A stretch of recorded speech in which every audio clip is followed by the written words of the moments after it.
Hello everyone, my name is Resham Bum and today we're going to talk about a very interesting topic. बहुत सारे parents को इस topic के बारे में बात करने के लिए बहुत दिक्कत आती है. समटाइम्स मॉम्स, समटाइम्स डैड्स, सबको केटर करना पड़ता है इस टॉपिक के. And the topic is puberty in girls. Okay, I understand. जब I realized that when first time I heard about this topic about puberty, that is periods and everything, it was really difficult for my mother also to explain the topic. And that is why I have found a very simple way. आप चाहे तो ये video दिखा सकते हैं अपने बच्चों को to explain it in a very very very beautiful way so that they learn in a very easy and appropriate way. Okay, so let's begin. जब girls छोटी होती हैं and suddenly वो बड़े होने लगते हैं, right? क्या होता है? Okay, हमारी बॉडी में बहुत सारे चेंजेस आते हैं. So the first change that we have is we start having hair on your hands and your legs. Okay. The second change that we have is हमारी आवाज़ चेंज हो जाती है. So पहले बहुत कोई कोई करके बात करते थे और अब ऐसे करके बात करते हो. So there is a lot of change in the voice also. Okay. The third change that really is happening is the change is we start developing a breast. Okay. Now this is a big change for very many women and it's absolutely very difficult for girls to undergo and understand and accept the process. Okay. So the third part is developing the breast. And the fourth and the most important thing that happens is periods. What? Did I say periods? Yes, I said periods. Okay. Now let's understand what periods are. Okay. आपने कभी सुना है क्या 12, 13, 14, 15, 16 साल की लड़की mummy बनी है? नहीं सुना है? Of course हम सब ने सुना है. हमारे घर में है वो लेडी. पता है कौन? हमारी नानी, हमारी दादी. जल्दी जल्दी शादी होती थी पहले के ज़माने में. फिर 7-8 मामा, 10-12 मौसी, बहुत सारे लोग होते थे. ये प्रोसेस क्या है? शादी होने से बच्चे थोड़ी होते हैं. You need to understand what periods are. Okay, let's explain in a very scientific manner. Okay, now everyone keep your hands on your hips. जहाँ पर मैंने हाथ रखा है वहाँ पर आपकी बॉडी के अंदर कुछ ऑर्गन्स हैं. Those things are called as ovaries. What are they called as ovaries? Marathi में उसका एक बहुत ही प्यारा नाम है. In Marathi we call it अंडाशय. अंडा मीन्स एग एंड शय is a room, right? So अंडाशय में क्या बनता है? ऑब्वियसली अंडाशय है तो अंडा ही बनेगा. सो अंडा बना. अगर उस अंडे को ट्रैवल करना है और यहाँ पर यूटेरस में आना है तो वो कैसे आएगा? फॉर एग्जाम्पल मुझे यहाँ पे पहुँचना था, आप तक पहुँचना था, तो I know the GPS, right? I know the ways. But अगर इसको यहाँ से यहाँ पे पहुँचना है, how will it do? Okay, so there are two tubes which are connected from the ovaries to the uterus. So अगर इस egg को अगर uterus में पहुंचना है तो it has to go through some tube or pipe, right? So there are two tubes which are connected from the ovaries to the uterus. They are called as fallopian tubes. Okay, so the egg reaches the fallopian tube. अगर मैं आपके हाथ में एक newborn baby दूँ तो आप कैसे पकड़ेंगे उसको? ऐसे नहीं ना, ऑफ कोर्स नॉट. हम उसको बहुत अच्छे से स्वॉडल करेंगे and then we know keep the baby safe and cuddled, right? Similarly अगर मुझे मेरी बॉडी को बेबी को होल्ड करना है तो वो ऐसे पकड़ेगा? ऐसे?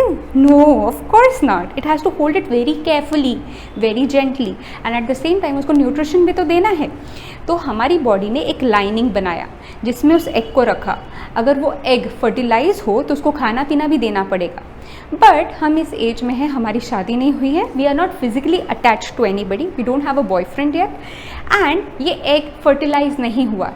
तो उसको ये सब लाइनिंग की ज़रूरत है क्या? Absolutely not. ऑलराइट, तो जो चीज़ हमारे बॉडी में एक्सेस होती है वो हमारे शरीर से निकल जाती है, right? The similar thing is with urine and we do potty, right? So whatever is extra in our body it just goes away.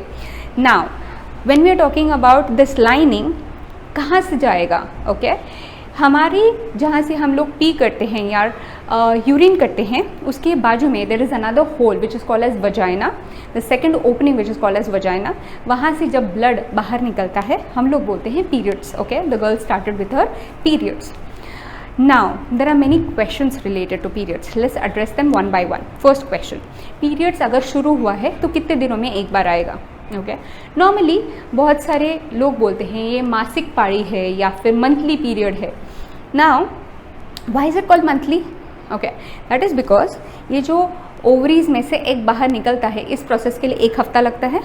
वहाँ से वो ट्रैवल करके फैलोपियन ट्यूब में आता है उसके लिए 1 हफ्ता लगा, सो दैट्स 2 वीक्स। यहाँ पे 1 हफ्ता उसने वेट किया फर्टिलाइज होने के लिए, so another week which is 3rd week. और अगर फर्टिलाइज नहीं हुआ है तो धीरे धीरे करके वो निकल जाता है, so 4 weeks. 4 weeks approximately is equal to 1 month, that is why हमारे पीरियड्स महीने में 1 बार आते हैं।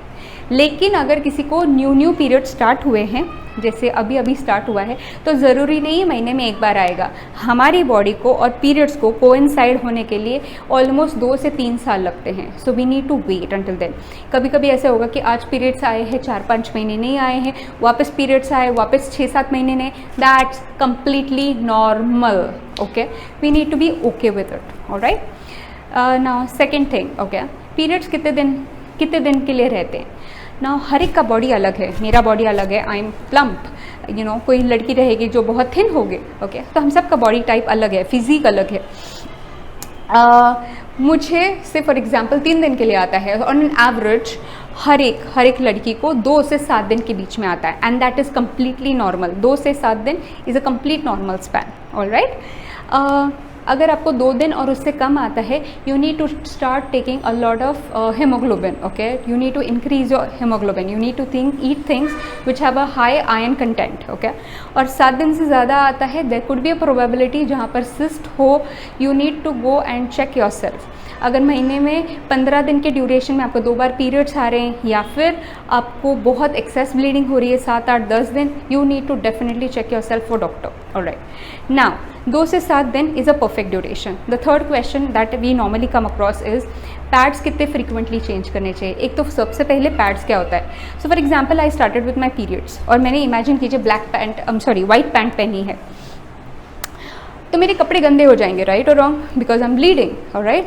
सो मेरे कपड़े गंदे ना हो इसके लिए मैंने मेरे पैंटी के ऊपर कुछ रखा है, that thing is called as pad. Why do we use a pad? So that my clothes don't get dirty, okay, it's very simple. Now कितनी देर में चेंज करना चाहिए।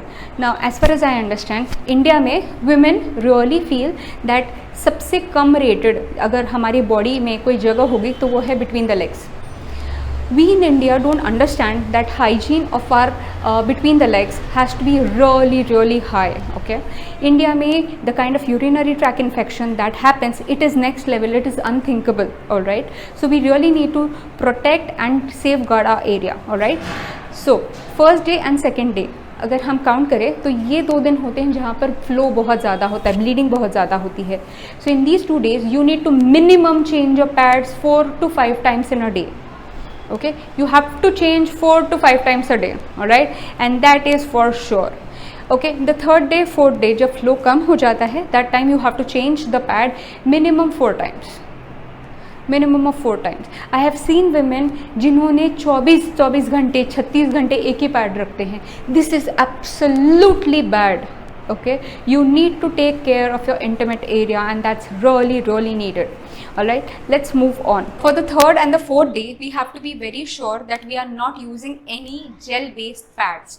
No ultra pads to be used 3rd day and the 4th day. Now why should we not do that? That's because jail based pads बहुत सारा moisture खींचते हैं. 3rd day और 4th डे उतना मॉइस्चर नहीं रहता है और हमारी इधर की पूरी skin it starts becoming dry, and the moment it becomes dry it is not good for our internal organs. So we are not suppose to use any gel based pads. Then what are we suppose to use? We are suppose to use only cotton based pads, cotton pads.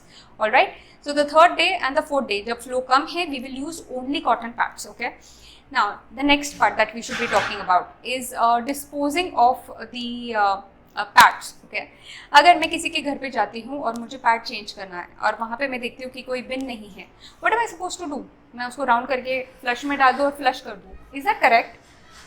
Okay, now think about it. अगर मैंने इसमें से pipe में से flush किया, flush में से नीचे आया और नीचे आके बिकॉज उसमें जेल है, बिकॉज उसमें कॉटन है, वो पैड फैल गया. ओके, द मोमेंट ऊपर से सुसु पॉटी का जो भी पानी है इट जस्ट ऑब्स्ट्रक्टेड. इस इंसान जिनके यहाँ पर मैं गई हूँ उनका पूरा पाइपलाइन चेंज करना पड़ेगा. 20 से 25 हज़ार का नुकसान हो जाएगा. Is that correct on my part? Absolutely not. Please make sure that आप स्कूल्स में जब हो, कॉलेजेस में जब जाते हो, किसी के घर पे जाते हो, it's very hygienic and decent to just ask the person, I need to throw the pad, where should I throw it, and the person can help you with it. Okay, it's very simple. There are also many people who ask, should we wash the pads? It's very clean if you can wash the pads, because जब हम pads throw off करते हैं और dustbin में, कचरा कुंडी में डालते हैं, तो बहुत सारे डॉग्स, बहुत सारे लोग उस पैड को टच करते हैं. अगर आप देखेंगे तो ये जो इन्फेक्शन हो रहा है लोगों के हाथों में, जो ये कचरा उठाते हैं या सेग्रीगेट करते हैं, उनके हाथों में बहुत इन्फेक्शन हो रहा है. बहुत सारे डॉग्स ये जब ये पैड को फाड़ते हैं तब उनके माउथ के एरिया में बहुत सारा इन्फेक्शन हो रहा है. तो we can definitely avoid that by just washing the pad and then disposing it off. So I hope you liked our video, and we will be coming up with more videos and more updates. If you want to stay connected, please share. We are going to share our contact number. If you have any puberty talk, if you have more questions, please connect to us.